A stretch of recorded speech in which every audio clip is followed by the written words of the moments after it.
My cheating wife lied about a yoga retreat. What I found at the cabin broke me. Reddit cheating story. Have you ever had one of those moments where your entire reality doesn't just crack, it implodes? Yeah, that was me, standing in the kitchen with my wife of 12 years, watching her chuck her wedding ring at me like I was trash she forgot to take out. And all I'd said was one word: why? Let me rewind a bit before the fireworks. My name's Ethan. I'm 38, run a decent auto repair shop just outside Portland, and I've been with my wife, Jen, since we were in college. She was always the type that made heads turn, sharp jawline, fierce attitude, and a voice that could sell snow to an Eskimo. I used to think she was the best decision I ever made. Keyword, used to. We had a good thing going, or so I thought. A nice little craftsman-style house we built up from foreclosure, a German shepherd named Max, and weekend hikes that looked picture-perfect on Instagram. But beneath that polished social media glow, something was rotting. The distance crept in slowly, like fog. A little less eye contact. A little more phone shielding. Late-night, girl dinners that ended with wine-stained lips and perfume I didn't recognize. But I convinced myself it was stress. Work. Life. Hormones. Anything but what it actually was. Until the Tuesday night. She came home late again. Hair curled. Makeup perfect. Laughing at something on her phone that she quickly swiped away when I walked in. Hey, I said casually. Didn't expect you back this late. She barely glanced up. Dinner with Lacey ran long. We did a little shopping. Lacey. Her best friend. Also a chronic oversharer. I talked to Lacey just a week earlier and she mentioned being in Phoenix visiting her cousin. So unless Jen had a teleportation device, I knew something was up. I didn't say anything yet. I just watched her. Noticed how she didn't take her heels off like she usually did. How her phone never left her hand. Something in my gut was screaming. So that night, while she showered, I did the one thing I swore I'd never do. I checked her phone. Before you come at me with trust and privacy lectures, save it. Because of what I saw on that screen? It gutted me. Dozens of messages. A saved contact named Gina. Except Gina sent her shirtless mirror selfies. I opened the thread. My hands were shaking. My heart is pounding. And right there, in black and white. Last night was incredible. I can still smell you on me. Can't wait to see you again, baby girl. He'll never find out. Oh, but I did. And when Jen walked out of the shower wrapped in a towel, humming like she hadn't just detonated our life, I was waiting at the kitchen table. Phone in hand. Ethan, she said, freezing when she saw my face. I didn't scream. I didn't throw the phone. I just looked her dead in the eyes and asked, why?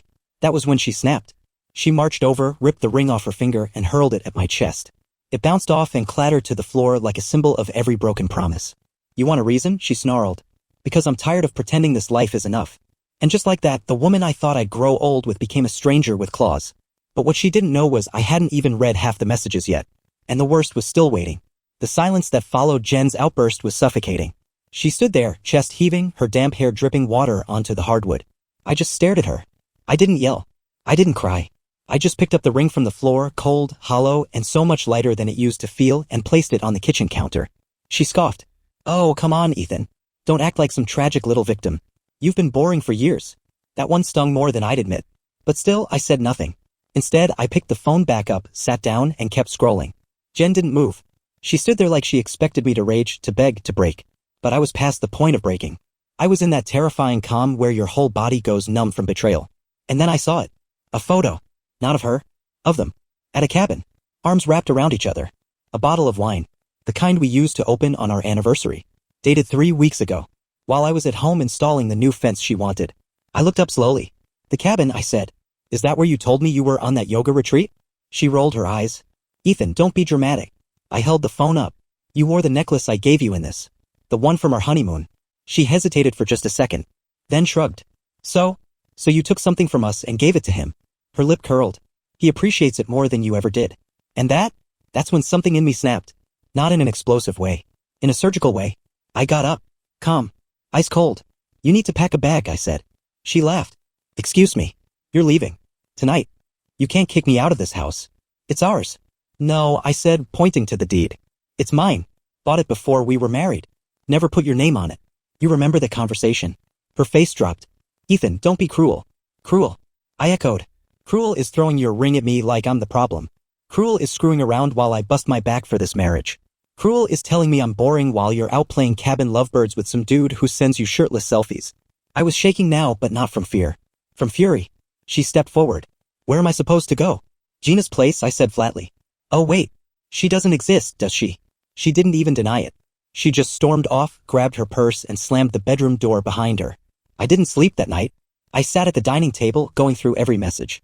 Every photo. Every sick little inside joke they shared.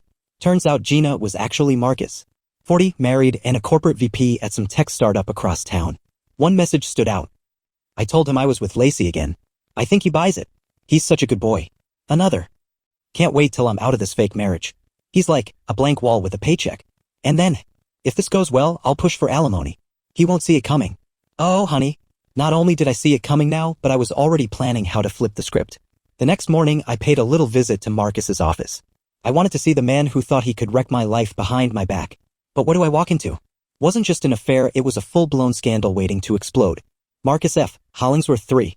That was the name printed on the sleek silver plaque outside the 12th floor office suite. Real fancy for a guy whose secret identity was shirtless selfie sender and homewrecker extraordinaire. I didn't have an appointment, but I did have screenshots. And rage. And a level of calm that scared even me. The receptionist gave me a tight corporate smile. Do you have a meeting scheduled with Mr. Hollingsworth?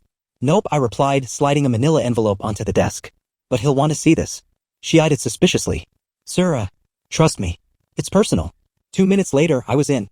Marcus stood up from behind his polished desk, adjusting his cufflinks like he was preparing for battle. Tall, square-jawed, clearly used to getting his way. You're Jen's husband, aren't you? He said, smug as a cat who'd just eaten someone else's roast. Was, I replied. That ends now. I tossed the envelope onto his desk. He opened it slowly, scanning the printed messages, photos, and one particularly spicy screenshot where he called me Captain Boring. His smile faltered. Slightly. Blackmail? He asked. No, I said, tilting my head. A courtesy. You have a wife. 2 kids. A public profile. A board seat.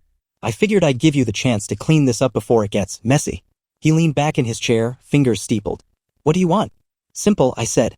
Tell Jen it's over. Block her. And if she ever tries to squeeze me for alimony, you come forward and admit everything. He chuckled. You think you can bully me? I leaned forward. I think your wife's PTA group would love these messages. And your company's board might not love the footage I got from that cabin's security cam. Yep, they archived for 30 days. Guess who requested a copy? His face drained of color. I don't want your money, Marcus. I want your silence. And your cooperation. He didn't say yes. But he didn't say no either. Which was enough. That night, Jen texted me 6 times. We need to talk. It wasn't supposed to be like this. Can we please be adults? I didn't respond. Instead, I met with my lawyer. We pulled the prenup signed, witnessed, ironclad. It stated that any infidelity nullified spousal support. She didn't get a dime. Not a cent. And just to be extra spicy, I authorized my lawyer to include a counter-humiliation clause. Basically, if she tried to smear me publicly or sue me for emotional distress, we'd unleash the evidence dump. Photos. Messages. Cabin footage. All of it. By day 3, Jen showed up at my shop. Tears. Red-rimmed eyes. No makeup. Not even the courtesy of a call. I didn't think you'd be this cruel, she whispered. Cruel?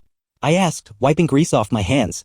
Cruel is planning to drain your husband dry while calling him a blank wall with a paycheck. She winced. Marcus ended it. Told me it was getting too risky. I raised an eyebrow. Imagine that. She stepped closer. Do you still love me? That question should have crushed me. Instead, I shrugged. I love the memory of you. The person you used to be. But whoever threw that ring at me. I don't know her. And I don't want to. Her lip quivered. Goodbye, Jen. I thought that would be the end of it. But a week later, I got a message from Marcus's wife. Turns out, Jen wasn't Marcus's first rodeo. And this time, she had a revenge plan of her own. And she wanted my help. Her name was Vanessa Hollingsworth. Yep, Marcus's wife. And when her message hit my inbox, it didn't come with a passive-aggressive tone or some weepy breakdown. No, Vanessa was surgical. Ethan, I've known for months. Yours isn't the only marriage he's trashed. Let's compare notes. We met at a quiet cafe on the west side. The kind with reclaimed wood tables and overpriced herbal teas. She wore all black, like she was mourning her patience. Vanessa didn't waste time. She slid a file across the table thicker than Jen's excuses.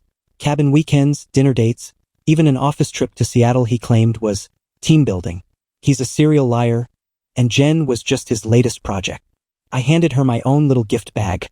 Printed screenshots, financial inconsistencies, and a timeline of their affair.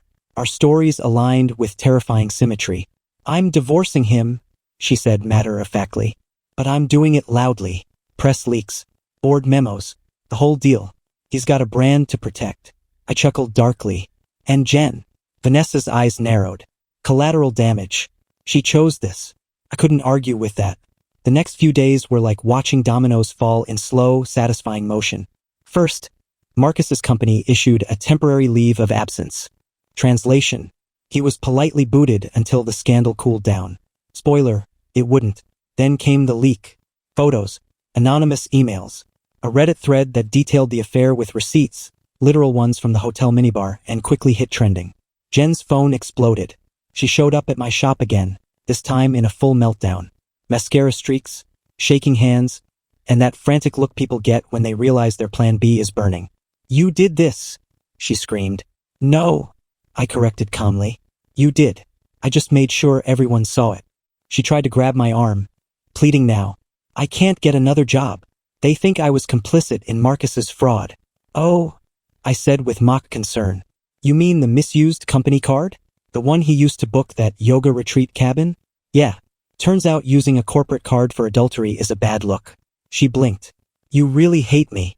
"I don't hate you," I said. "I just finally see you." And with that, I turned away. A week later, I got a text from Vanessa. "Done. Divorce filed. The press release going out tomorrow. You're officially mentioned as the whistleblower. You good with that?" "Perfect. Let them know I like my justice medium rare." She sent back a laughing emoji. Then came the best part. Jen's lawyer tried to reopen negotiations. Said she was experiencing emotional distress and deserved compensation for the defamation. My lawyer responded with a USB drive. Within 48 hours, Jen's entire claim was dropped. I got everything, the house, the business, the dog. Max stays with me. He always hated her cologne anyway. And her ring? I donated it to a local shelter's fundraiser auction.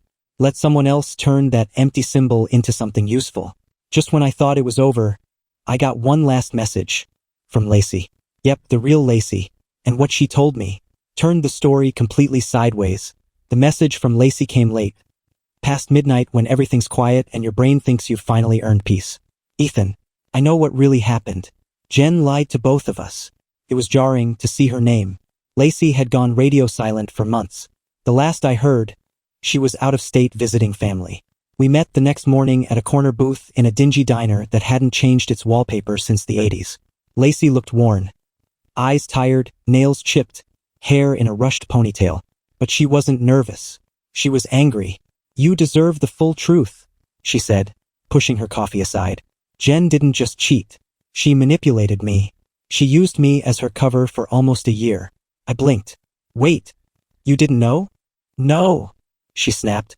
"She told me to tell you we were together on trips. Said you'd get paranoid if she traveled solo. She made it seem like you were controlling. That hit like a brick. Jen had set me up, made sure I wouldn't question her whereabouts by weaponizing her best friend." Lacey reached into her purse and pulled out a small notebook. "I kept a journal. I'm a writer, remember? Here, dates, locations, text messages. She even borrowed my outfits for stage photos." I leafed through the journal, page after page confirming what I'd feared. Jen hadn't just betrayed me. She'd choreographed an entire performance. But Lacey wasn't done. "There's more. She was planning to fake a breakdown. File claims that you were abusive. She rehearsed what to say to me, had her therapist on speed dial. She was going to try and frame you to get full spousal support in the house." The table went silent. My stomach churned. "She planned to destroy me," I whispered. Lacey nodded. "But I couldn't go through with it. That's why I left town. I ghosted her. I couldn't stomach the lie anymore." I leaned back, staring at the greasy ceiling tiles. It wasn't just infidelity. It was calculated sabotage, character assassination. A woman I once kissed under fireworks had drawn blueprints for my downfall. "I want to help," Lacey said. "I owe you. I owe me." I took a deep breath. "Then let's burn the blueprint." That afternoon, my lawyer added Lacey's journal and a notarized statement to the divorce records. Her affidavit painted a picture of calculated manipulation that left no room for Jen to play the victim card. Within 72 hours, Jen's legal team withdrew all remaining demands. The court finalized the divorce. No support, no property, no future claims. The judge even issued a formal censure. This is a rare and disturbing example of psychological fraud. I walked out of that courthouse lighter than air. Later that night, Lacey texted me again. "You deserved better. Always did. I'm sorry I didn't speak up sooner. I didn't know what to say. So I just sent, 'Thank you for telling the truth.' That changed everything." A week later, I received one final envelope in the mail. No return address. Inside was a flash drive. The label? "For your healing." From someone who watched it all. I plugged it in, and what I saw left me frozen. I stared at the flash drive like it was a ticking bomb. No note, no sender. Just that single line on the label. For your healing. From someone who watched it all. Could have been anything. A prank. A trap. Another layer of humiliation. But curiosity always wins. I plugged it into my laptop, bracing myself. There were 3 files. All are labeled by dates. All video. I clicked the first one. It opened on grainy security cam footage. Parking lot. Familiar. Took me a second to place it. Jen's gym. The one she swore was women only. There she was, slipping into a black SUV. A man climbed in after her. Not Marcus. I paused. Rewound. Zoomed. Someone else. Different guy. Tall. Bearded. Arms around her like they'd done this 100 times. I opened the second file. Same SUV. Different lot. A month earlier. Another man. And suddenly the illusion shattered. Jen hadn't just been cheating with Marcus. She was serial. Strategic. Calculated. I clicked the third file. It was different. A hidden camera. A bar. The audio was faint, but I could make out the conversation. Jen sipping wine. Laughing. I'm just using him for stability. He's predictable. I need that while I line up the real deal. The guy she was talking to? Marcus. She continued. I'll flip the script on him soon. Paint him as obsessive. It'll be easy. He's so quiet. People won't question it. And then, Marcus. You sure you can pull it off? Jen. Already halfway there. I slammed the laptop shut. I sat in silence. The kind of silence that hums in your ears. Not because I didn't know the truth, but because I realized just how deep her performance went. She wasn't broken. She wasn't confused. She was a predator, and someone had been watching her the entire time. Later that night, I received a final message. I used to date her. She did the same thing to me.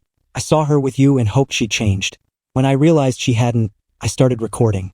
I'm sorry I waited so long. You deserve to know. No name. Just that. I didn't reply. I didn't need to. Sometimes closure isn't a door slamming shut. It's a slow wind through an open window. The next day, I deleted the files. Not because I wanted to forget, but because I finally didn't need proof anymore. I had peace. I had the truth. And sometimes that's the only revenge that matters. I thought that was the last chapter. But a month later, I got a wedding invite from Lacey. And the name of the groom? That sent my coffee flying across the room. I thought the story was over, until I opened the envelope. Cream cardstock, gold embossed letters, elegant handwriting that could only belong to someone trying really hard to look classy. You're invited to celebrate the union of Lacey Harper and Dylan Whitaker. Dylan, as in my former college roommate Dylan, my fishing buddy, my late-night pizza accomplice, the guy who once cried on my porch after his high school sweetheart dumped him. And now, he was marrying the woman who helped unravel my marriage. I stared at the invite like it was a joke, a prank. But nope, this was real. Return address and everything. For a hot second, I was tempted to rage, to dig into betrayal mode all over again. But then, I laughed, because honestly, it was kind of perfect. Lacey called me 2 days later. Hey, she said, tentative. I wasn't sure you'd get the invite. Oh, I got it, I said. Didn't expect the groom, though. She sighed. It wasn't like that. It happened after everything. We reconnected. He's different now. Are you? I asked. There was a pause.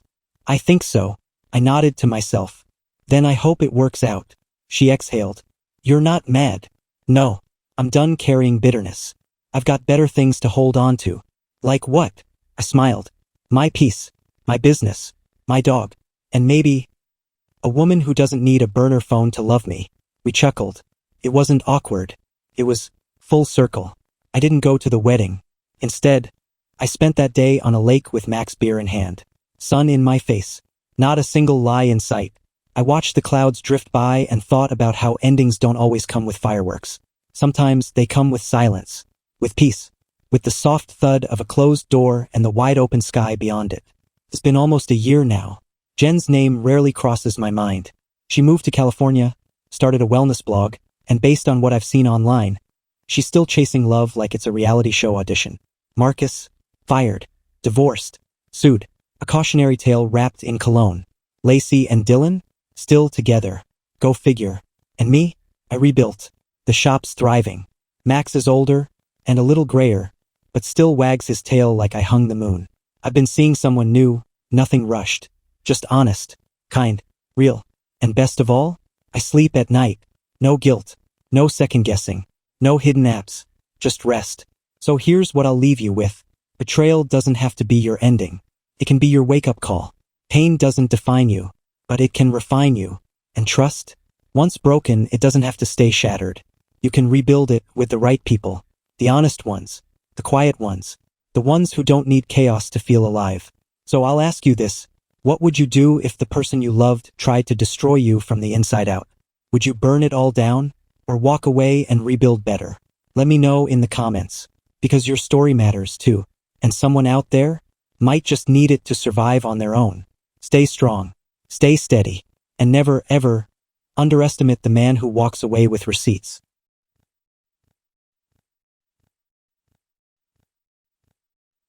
Hope you enjoyed this story as much as I do. Help this small channel grow by hitting that like button, subscribing, and sharing with your friends. Every bit of support means the world.